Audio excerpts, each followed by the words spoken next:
Bisa bikin kaget se-ASEAN. Pelatih Vietnam nekat sampai ngomong begini yang menyinggung rival-rivalnya, Indonesia dan Thailand, yang disebutnya tidak membawa skuad terkuat ke turnamen ini. Media Vietnam mengatakan bahwa Indonesia memberikan pertandingan yang tak seperti biasanya, tak sebaik-baiknya. Ternyata Indonesia tidak seperti yang diberitakan media-media Asia Tenggara, ternyata tidak sekuat yang diberitakan. Ternyata ya Vietnam segitu doang coy, ternyata segitu doang. Bisa bikin kaget se-ASEAN. Pelatih Vietnam nekat sampai ngomong begini dan ikut berkomentar usai timnas Indonesia versus Myanmar di Piala AFF ASEAN Cup 2024. Vietnam memulai perjalanan di Piala AFF 2024 dengan kemenangan gemilang 4-1 atas Laos. Sebuah hasil yang membuat mereka memuncaki klasemen grup B. Sementara itu Indonesia harus bersusah payah mengalahkan Myanmar dengan skor tipis 1-0 lewat gol tunggal kapten tim Asnawi Mangkualam. Meski sama-sama meraih 3 poin, Vietnam unggul selisih gol atas Indonesia dan menguasai puncak klasemen sementara. Dalam konferensi pers usai laga, pelatih Vietnam Kim Sang-sik melontarkan komentar yang mengundang perhatian, yang menyinggung rival-rivalnya, Indonesia dan Thailand, yang disebutnya tidak membawa skuad terkuat ke turnamen ini. Indonesia dan Thailand tidak membawa skuad terkuatnya di turnamen ini. Kami tetap berusaha semaksimal mungkin untuk mencapai final, sesuai target awal yang sudah ditetapkan, ujar Kim Sang-sik. Indonesia kalah 1-0 dari Vietnam. Ya, timnas Indonesia harap-harap cemas di grup B. Ya bisa sih masuk semifinal, tapi pasti dengan penuh perjuangan juga. Ya udahlah ya, nggak ngarepin juga Piala Ciki. Ya ngarep sih, cuman nggak ngarep-ngarep banget gitu. Atau ada juga yang komen gini, ya ini kualitas timnas Indonesia tanpa pemain naturalisasi kita. Lawan Laos aja harus imbang dulu, gimana mau menang lawan Vietnam, ngimpi. Tapi ya dengan adik U22 yang dominan ya, ekspektasi kita Indonesia itu akan dibantai Vietnam. Namun Vietnam butuh 77 menit untuk membobol gawang Indonesia. Sementara pemain Vietnam mereka semua senior dan timnas cuman kebobolan 1-0. Ya tapi tetap saja kalah gitu kan. Dan berbagai opini dan tanggapan supporter timnas Indonesia yang kalah dari Nguyen. Seperti apa? Mari kita simak. Katanya turnamen gak penting, tapi kok giliran timnas Indonesia gagal menang, banyak yang nyinyir, banyak yang komen negatif. Cuman pula ini netizen. Malu kalah sama Vietnam yang ini? Enggak sih menurut gue. Yang dilawan sama timnas Vietnam ini adalah adik-adikan Indonesia guys. Bocah-bocah, bukan abang-abangannya. Sementara Vietnam, mereka pakai skuad terbaik. Coba ya kita lihat starting 11 kemarin. Rata-rata usia Vietnam 27,5, sementara Indonesia hanya 20,5 guys. Vietnam bisa ngalahin Indonesia, ini udah serasa menang Piala Dunia guys. Itulah. Ya sebenarnya wajar-wajar aja karena ini adalah kemenangan pertama timnas Vietnam atas Indonesia tahun ini. Dari awal tahun di Piala Asia dan 2 kali di kualifikasi Piala Dunia, timnas Vietnam harus keok kalah sama timnas Indonesia. Ya jadi mungkin wajar-wajar aja kali ya kalau mereka serasa menang Piala Dunia ngalahin timnas Indonesia. Semua negara di ASEAN kayaknya saat ini tuh targetnya adalah bisa ngalahin timnas Indonesia. Oke, dengan hasil ini timnas Indonesia memang kalah tapi masih berada di peringkat kedua klasmen sementara. Berikutnya tanggal 21 akan melawan Filipina dan ibaratnya wajib menang kalau misalkan emang mau lolos sampai balik lagi. Ekspektasi kalian tuh apa? Jangan bebani adik-adikan kita ya, biarkanlah mereka berproses, nikmati pertandingan lawan Filipina, apapun hasilnya tetaplah dukung timnas Indonesia. Ternyata di luar ekspektasi gua. Di bayangan gua, kita akan kalah besar boy. Karena ya menurut gua Vietnam tuh salah satu negara yang kuat di Asia Tenggara.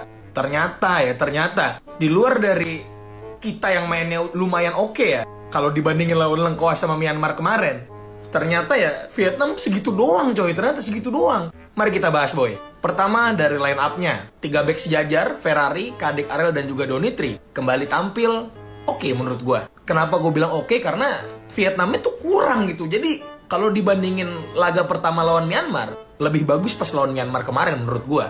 Honorable mention ya buat Cahya Supriyadi, salah satu pemain yang sangat layak dijadikan man of the match menurut gua. Walaupun gol yang terjadi itu sebenarnya harusnya dia dapet sih. Cuma ya balik lagi boy, ini U22.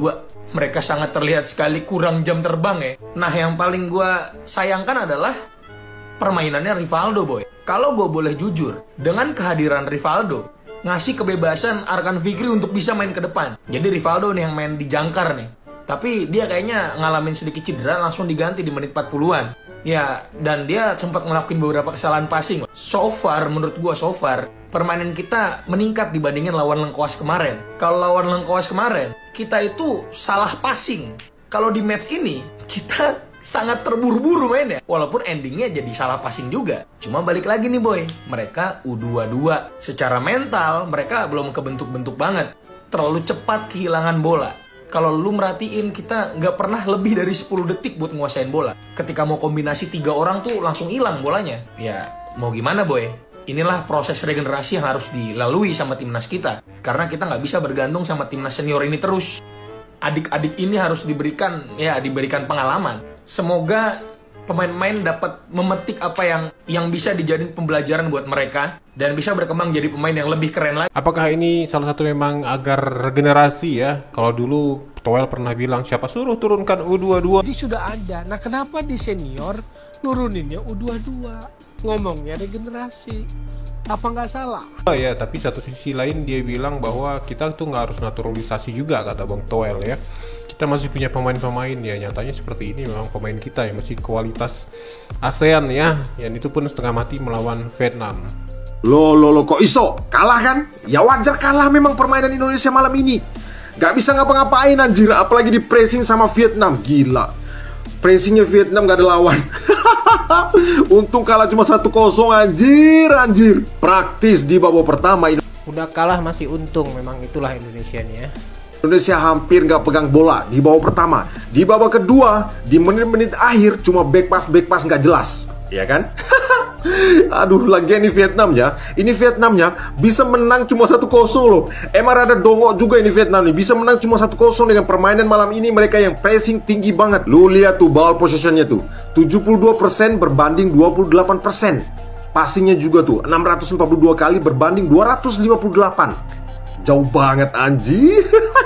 Dengan statistik pertandingan seperti ini ya, selain Indonesia yang underperform, bingung mau ngapain di lapangan, si Vietnam juga nih emang rada-rada dongo emang. Lalu nonton pertandingan tadi ya, si Vietnam nih juga nih di depan gawang nih bingung mau ngapain. Serius, memang pressingnya tinggi memang serang terus, tapi di depan gawang bingung mau ngapain. Lu lihat tuh, shot on targetnya selama pertandingan cuma 4. Dengan pressing setinggi itu, dengan serangan setinggi itu. Emang rada-rada emang. Tapi ya, setelah pertandingan Indonesia ketemu sama Vietnam ini ya, gue sih penasaran sama komentarnya orang nih. Pasti kontroversi lagi nih komentar ini orang nih. Gue sih penasaran anjir, dia mau komen apa kira-kira ya. Menurut kalian nih gimana nih? Aduh, malam ini ngantuk banget nontonnya. Sementara itu guys ya, media Vietnam mengatakan bahwa Indonesia memberikan pertandingan yang tak seperti biasanya, tak sebaik-baiknya. Menang melawan Myanmar tapi kalah melawan Laos di kandang sendiri. Ternyata Indonesia tidak seperti yang diberitakan media-media Asia Tenggara. Ternyata tidak sekuat yang diberitakan. Dạ vâng, chúng ta cũng thấy rằng là ở trận đấu này thì Indonesia họ đã chơi một trận đấu có thể nói là chưa được như kỳ vọng. Chúng ta đã đặt những nghi ngờ về Indonesia sau khi mà họ giành chiến thắng tối thiểu trước Myanmar, sau khi họ bị đội tuyển Lào cầm hòa với tỷ số 3-0 và ngày hôm nay thì họ thất bại trước đội tuyển Việt Nam.